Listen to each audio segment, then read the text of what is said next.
Գյուրջան Կասկադ, հասանելի բնակարաններ 65 ամիս մարման ժամկետով։ Նախարարը այո, այս հարցին անդրադարձել է եւ մենք նշել ենք, որ նախարարությունը ներկայումս աշխատում է տեքստի վրա։ Համակարգումը դե փաստացի այո, ես կարող եմ պատասխանել հարցին, քանի որ տեղյակ եմ բովանդակային եւ նախկինում էլ նաեւ ներգրաված եմ եղել Սահմանադրական բարեփոխումների քարտուղարությունում։ Հիմա քարտուղարությունը նախարարության ներսում աշխատում է տեքստի վրա, Ինչու է այդպես որոշվել, որովհետև մենք ունենք շատ սերմ հաջորդ ընտրությունները 2026 թվականի, ունենք հանձնարարական, որ պետք է Սահմանադրության նախագծի տեքստը պատրաստ լինի,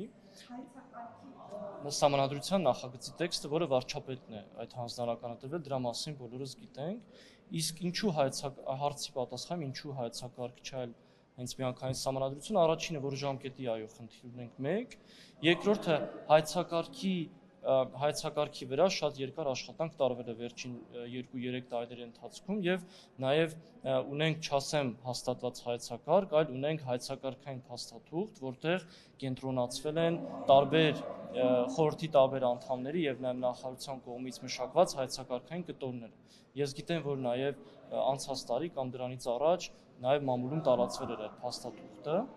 եւ հիմա մենք հիմք ընդունելով այդ հայեցակարգային փաստաթղթերը եւ նաեւ խորհրդի անդամների կողմից ներկայացված առաջարկները հիմա աշխատում ենք տեքստի վրա, որ արագացվի աշխատանքը։ Բայց դա չի նշանակում, որ Սահմանադրական բարեփոխումների խորհուրդը չի գործում, որովհետև մենք պայմանավորվել ենք, առաջարկել ենք խորհրդի անդամներին, որ խորհրդի Սահմանադրության տեքստը, երբ որ մշակվի, գլուխ առ գլուխ կամ թեմա առ թեմա ներկայացվելու է Սահմանադրական բարեփոխումների խորհրդի անդամներին, իրենք դրան կարող են նայել, դիտարկումներ ներկայացնել եւ նորից թեմա առ թեմա գլուխ առ գլուխ մենք կարողանալու ենք իրենց հետ քննարկել։ Այսինքն ներողություն Սահմանադրական բարեփոխումների խորհուրդը չի լուծարվել եւ գործում է։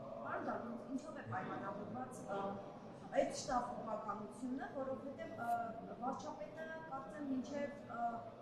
հունիս, եթե չեմ սխալվում, մի որոշումով ակնկալում է հայեցակարգի նախագիծ, իսկ մինչեւ տարեվերջ 26 դեկտեմբեր արդեն Սահմանադրական հենց Սահմանադրության նախագիծը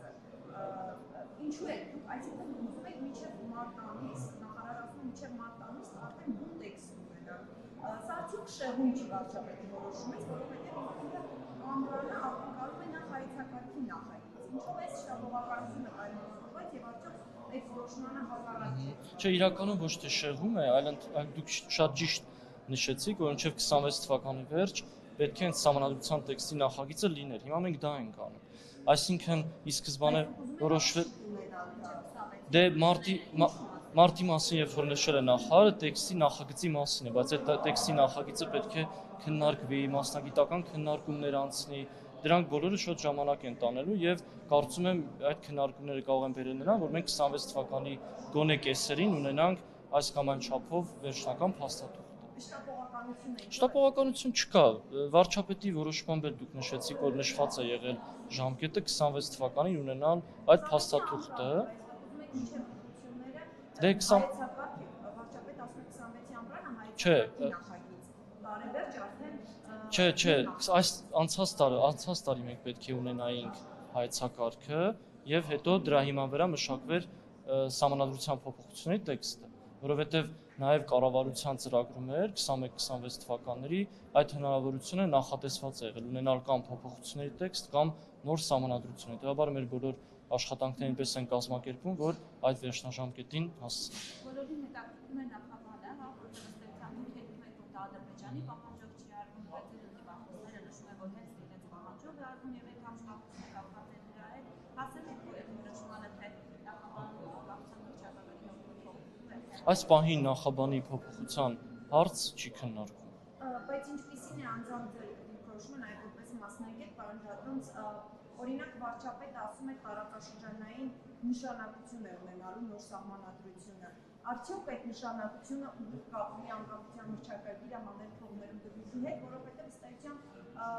այդտեղ է նաև այդ տարածաշրջանային նշանակության օրակարգը, այսպես ասած, քննարկում կամ քննարկելի դա։ Կարծում եմ, եթե իրավական տեսանկյունից ենք նայում, Սահմանադրական դատարանը իր վերջին որոշման մեջ այս հարցին պատասխան տվել է, հաշվի առնելով այն հանգամանքը, որ եղել է մեկնաբանություն, որ անկախության հռչակագրի իդրույթները որևէ կերպ չեն խանգարում սահմանադրության մեկնաբանության ու կիրառությանը, իսկ քաղաքական առումով կարծում եմ ես ճիշտ չեմ համարի իհարկե մեկնաբանել վարչապետի խոսքերը, բայց կարծում եմ խոսքը գնում է նրա մասին, որ մենք պետք է ունենանք սահմանադրություն, որը որևէ կասկածի տակ չի դրվում հանրության կողմից իր ընդունման լեգիտիմության առումով եւ քանի որ սահմանադրությունը յուրաքանչյուր պետության, պետականության հիմքն է հանդիսանում, սա նաև բերում է իր տարածաշրջանային հետևանքների տարածաշրջանային նշանակության այդ համատեքստի, որի մասին խոսում է վարչապետը, նախաբան հանել չհանելու հարցը եւ իր ձևակերպումը իրար իշխանով են Հա, կրկին ես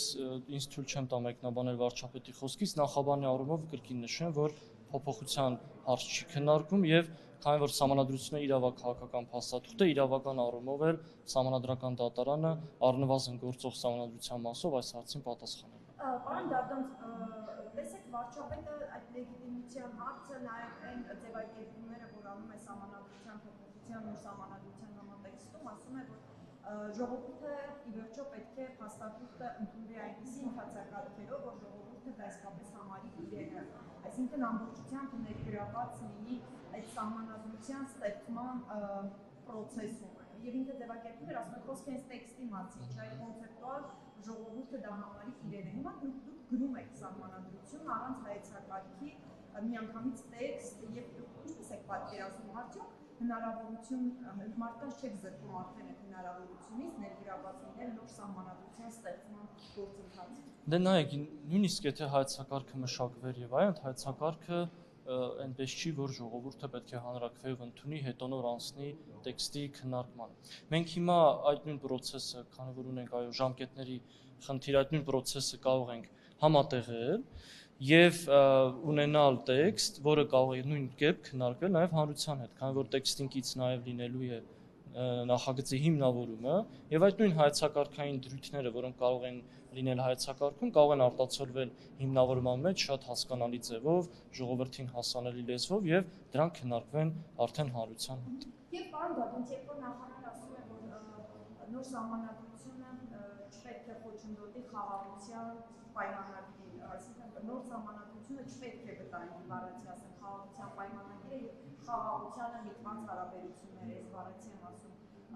դա ինչ է նշանակում, օրինակ բացատրեք ինչ մենք հասկանում։ Կրկին ես կդժվարանամ մեկնաբանել տիկին նախարարի խոսքը, բայց հավանաբար տիկին նախարարը նկատի է ունեցել այն հանգամանքը, որ քանի որ գրվելու է նոր սահմանադրություն, բնականաբար այնտեղ չպետք է այնպիսի դրույթներ լինեն, որոնք կարող են արմատական ազդեցություն ունենալ Հայաստանի Հանրապետության որպես պետության, հա, գոյության առումով եւ նաեւ իրավաքաղաքական լուրջ ցնցումների չհանգեցնի։ Հիմա այլև ասում է, որ ձեր սահմանադրությունը ունի այդ նախաբանի հողումը, անկախության վիճակագրի հողումը, նախաբանը հենց սա խաղաղությանը խանգարում է։ Սա արդյոք, եթե նաեւ նախարարի այս ասածն ենք հաշվի առնում, սա արդյոք նշանակում է, որ սա խանգարում է փաստորեն, սա մենք կառավարությունը կհամարենք խաղաղությանը խանգարում։ Դե դուք դա Ադրբեջանի Հանրապետության մեկնաբանությունն եք ասում, իրենց պաշտոնատար անձանց, բայց եթե նախարարի խոսքն եք հղումանում, եթե չեմ սխալվում, նախարարը նույնպես նշել է այն մասին, որ գոնե մեր հարթությունում սահմանադրական դատարանը այս հարցին արդեն պատասխանել է։ Այսինքն չի խանգարում, այսինքն չի խանգարում, պարոն գործող սահմանադրությունը ձեր ասած հարաբերությունների խաղաղության գործընթացը։ Դա նշեցի, որ արդեն իսկ սահմանադրական դատարանը այդ հարցին պատասխանել է իմ անձնական կարծիքն է, ձեզ հետաքրքրում։ Ես սահմանադրական դատարանի որոշումը հարգում եմ որպես Բարձրաստանի դատարանի որոշում։ Այդ համաձայնել այնպես փոխել, որ չխանգարի հետագա խաղաղության գործընթացին, հետեւաբար այս գործող սահմանադրության մեջ կա ինչ-որ կետ, դա տրամաբանական չէ, որը խանգարում։ Կարծում եմ, տեսեք, նախաբանի փոփոխություն նշեցի, որ այս պահին չի քննարկվում, եւ կարծում եմ տիկին նախարարի խոսքը նրա մասն էր, որ գոնե առնվազն գործող տեքստի համեմատությամբ չլինեն այնպիսի փոփոխություններ, որոնք կարող են նման ազդեցությունների հանգեցնել։ Պարոն Դադոնց, բացի այդ քաղաքական մասից, որ սահմանադրությունը պետք է լեգիտիմ եւ որ սահմանադրությունը ընդունելու պատճառներից մեկն է դա է։ Սահմանադրությունը ինչի համար է ուրիշ փոխում, այսինքն ինչ առանցքային փոփոխություն է լինելու այդ սահմանադրությունը, այդ նոր սահմանադրության մեջ գլոբալ փոփոխություն է լինելու, որ միանգամից այսպես մենք զգանք այդ այսպես գլոբալ այդ Մի բան էլ ես ավելացնում, այսինքն կառավարման մոդելի փոփոխությունն է խորհրդարանի։ Չէ, դրանց այդ հարցերին արդեն Սահմանադրական բարեփոխումների խորհուրդը պատասխան տվել է։ Հայեցակարգ նշեցի քիչ առաջ, որ հայեցակարգային այդ փաստաթուղթը, եթե չեմ սխալվում, անցած տարի մամուլում շրջանառվում էր եւ այնտեղ ուղղությունները կային, հա, բայց այս պահին ասել թե ինչն է փոխվում կդժվարանա, որովհետեւ դեռ չունենք տեքստը։ Հիմա մենք աշխատում ենք եւ պետք է խորհրդի հետ դրանք համաձայնեցնենք, հետեւաբար հիմա ինչ էլ ասեմ, հետո կարող է շահարկումների տեղիք տալ առնվազն օրինակ խորհրդի անդամների կողմից, որ իրենց հետ առանց քննարկելու կամ համաձայնեցնելու մենք թեզեր ենք արտահայտում, որը իրենց հետ չի քննարկվել։ Հետեւաբար կառաջարկեմ, երբ որ արդեն հիմնական թեզերը լինեն փոփոխություններ եւ առնվազն գոնե խորհրդի անդամների հետ քննարկած լինի, այդ ժամանակ արդեն քննարկենք, թե ինչ փոփոխություններ կարող են լինել։ Պարոն Դատոց, կարող են ձեր խոսքից ընդհանուր ստանալ, որ դուք միանգամից հայեցակարգ չեք, միանգամից տեքստ եք գրում, որպեսզի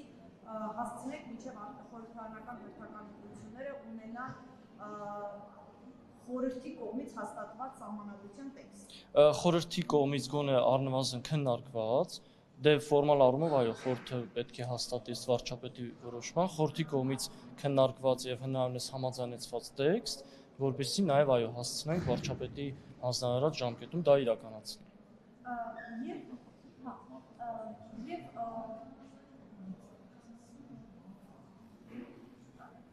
ուզում եի մի հարցել այդ խորհրդի աշխատանքների հետ կապված, ինչու որոշեցիք այդ ձևաչափով նախարարությունը աշխատի խորհրդի հետ կոմունիկացիան ընթացքում ապահով։ Ինչու ոչ խորհրդի ձևաչափով, հայեցակարգով եւ այլն, որովհետեւ դատավարում դրա։ Դե դրա մասին նշեցի եւ այնպես չէ, որ նախկինում, երբ որ նախկին մեխանիզմի դեպքում խորհրդի անդամներն էին հենց գրում տեքստը։ Կար Սահմանադրական բարեփոխումների մասնագիտական հանձնաժողովը, մասնագետները, ովքեր հայեցակարգային առաջարկներ էին մշակում եւ ներկայացնում խորհրդի անդամներին։ Հիմա քանի որ արդեն բուն տեքստի մշակումն է, շատ ավելի արագ եւ արդյունավետ է աշխատել բուն տեքստի վրա, առանց հավելյալ ռեսուրս դնելու հանձնաժողովի վրա եւ միանգամից քննարկել խորհրդի անդամների հետ։ Սա նաեւ հեշտ է այն առումով, որ խորհրդի անդամները իրենք էլ կարող են ուղիղ իրենց տեքստային առաջարկները ներկայացնել մեզ եւ մենք ներառենք այդ ընդհանուր տեքստը։ Եվ մենք կկարճացնել այն օրերին ու բարաշենք կայում, հա, տեղի ունեցածի հետ կապված, հաստատի կին բանտապետի նշանակումները ըստ էության անարդյունավետ եղավ, որովհետև այդ նույն բարքերը արտարքալների վերաբերվել դաժանցեցի ենթարկելը, շարունակում է այդ վայր երևույթները մնալ դերակատարողական հիմնարկներում։ Օրինակ մենք եւս ազանք ենք ստացել ծմադատապարտիաներից, ով մեզ պատմում է, որ 2-3 խմբողներ են անձնական իրերը ընդհանուր միջև մահացած ծնողների հիշողությունները ջարդել են, շրել են, այդ բեսպրիցելը ինչի հետևանք է։ Դե տեսեք, դուք նախ տալիս եք գնահատական դերակատարողական ծառայության պետի վերաբերյալ, կարծում եմ ճիշտ չէ նման գնահատական տալը, քանի որ այն իրավիճակը, որ տեղի ունեցավ, հա, ես նշեցի, դա ուղղված էր քրեակատարողական հիմնարկում, անվտանգության եւ կարգականոնի ապահովմանը, դա նաեւ խոսում է նրա մասին, որ այդ մեխանիզմը աշխատում է։ Ինչ վերաբերում է ծեծին, ես ձեր գործընկերներին նշեցի, որ տեղի է ունեցել միջամտություն օրենքով սահմանված կարգով քրեակատարողական հիմնարկում ներքին կարգականոնի եւ անվտանգության ապահովմանը եւ թե արդյոք այդ միջամտությունը անցել է այդ իրավաչափության սահմանները թե ոչ, նշեցի, որ նաեւ ծառայողական քննություն է նշանակվել, այդ հարցերի պատասխանները կլինեն եւ ծառայողական քննության եւ նաեւ քրեական գործի շրջանակներում։